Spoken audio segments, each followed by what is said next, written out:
Now, we teach things that are generally not taught in school, as I already have said, but I want to talk about another little factor. 90% of the visits to medical doctors are directly or indirectly related to stress. 90%. If we can reduce stress, and incidentally, the same process that reduces stress is exactly the same process that will enable you to have a long-term balanced career. My stress level, and I face as many deadlines as anybody you know. It's always a book production, a class I'm teaching, a seminar I'm presenting, and each one of them requires time and concentration.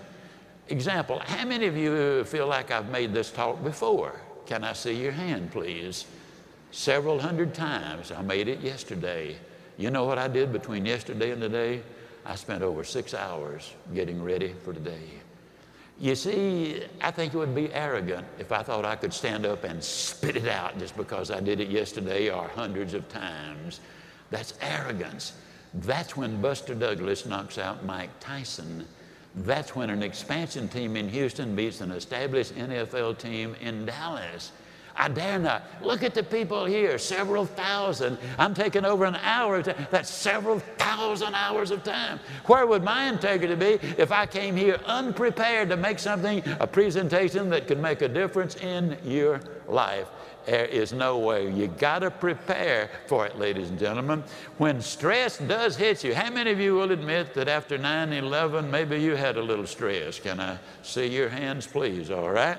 Let me tell you something, folks. If you take the word stressed and spell it backwards, it's desserts.